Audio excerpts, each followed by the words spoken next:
प्रधानमंत्री नरेंद्र मोदी ने देश की तरक्की के लिए ज्ञान का मूल मंत्र दिया है। मध्य प्रदेश की डॉक्टर मोहन यादव सरकार भी इसी दिशा में लगातार आगे बढ़ रही है। ज्ञान मतलब गरीब, युवा, अन्नदाता और नारी। इसी को लेकर सरकार ने हाल ही में जारी बजट में तमाम तरह के प्रावधान किए हैं, चाहे वो लाडली बहना योजना हो, किसान समृद्धि के लिए किसान कल्याण योजना हो, युवाओं के लिए जो है विवेकानंद शक्ति मिशन हो, चाहे जो है अन्नदाताओं के लिए तमाम तरह की योजनाओं हो। तो आज हम जन चौपाल के माध्यम से जानेंगे कि सरकार जो बजट में जो प्रावधान किए गए हैं अलग अलग मदों में अलग अलग योजनाओं के लिए, आम जनता उसे कैसे देखती है और आने वाले दिनों में क्या इनका इम्पैक्ट समझ में आएगा और सरकार अब तक जो काम कर रही है उनका क्या फ़ायदा है। सबसे पहले मैं आपसे जानना चाहूँगा कि सरकार ने ज्ञान मतलब गरीब, युवा, अन्नदाता और नारी सशक्तिकरण पर फोकस कर रही है। ज्ञान इसे कॉन्सेप्ट दिया है, क्या आपको क्या लगता है? सबसे पहले तो मैं ये प्रधानमंत्री जी को भी धन्यवाद देना चाहूँगा और मध्य प्रदेश सरकार को भी इस बात के लिए धन्यवाद देना चाहूँगा। प्रधानमंत्री नरेंद्र मोदी जी ने नारी के लिए भी बहुत काम कर रहे हैं। जैसे कि हमारे यहाँ मध्य प्रदेश शासन में नारी को 1250 रुपया प्रति माह देने का वादा किया, वो भी धरातल पर बिल्कुल उतरा है और हर जो नारी है आज बिल्कुल सशक्त हो गई है और सबला के तौर पे माना जाए, काहे कि उसके पास अब पैसा है तो अपने स्तर से वो खर्च करने के लिए तत्पर है।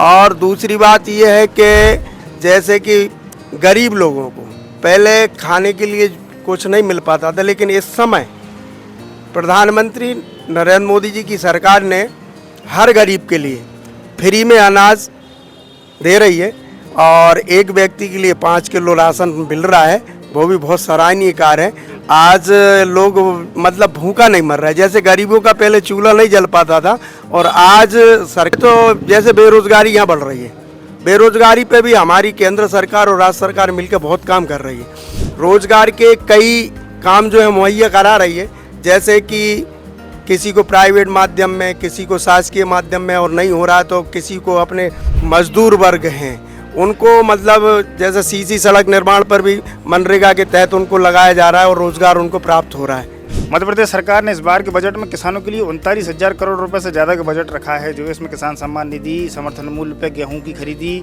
और तमाम तरह के प्रकल्प हैं। इसी के साथ गरीब कल्याण के तहत भी जो है तमाम तरह के प्रावधान किए गए हैं। मोहन सरकार प्रधानमंत्री नरेंद्र मोदी के ज्ञान कॉन्सेप्ट के तहत ही लगातार आगे बढ़ रही है। और क्या लगता है आपको, ज़मीन पर इसका कुछ असर है कि नहीं है?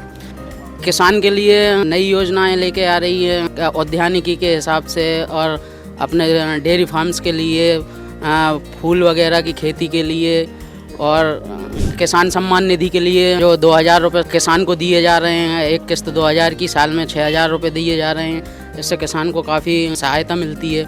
इसके अलावा समर्थन मूल्य के लिए भी काफ़ी कुछ कर रही है और युवाओं के लिए 15 लाख तक का लोन है और छोटे व्यापार के लिए भी लोन दे रही है। आज हमने जन चौपाल के माध्यम से जाना कि सरकार ने बजट में ज्ञान के लिए अर्थात गरीब, युवा, अन्नदाता और नारी सशक्तिकरण के लिए जो कदम उठाए हैं, लोग उन्हें कैसे देखते हैं और इनका क्या इम्पैक्ट होगा। लोगों को कहना है कि सरकार जिस दिशा में आगे बढ़ रही है, निश्चित तौर पर उससे प्रदेश की समृद्धि होगी और मोहन सरकार लगातार इस तरह के काम करती रहे।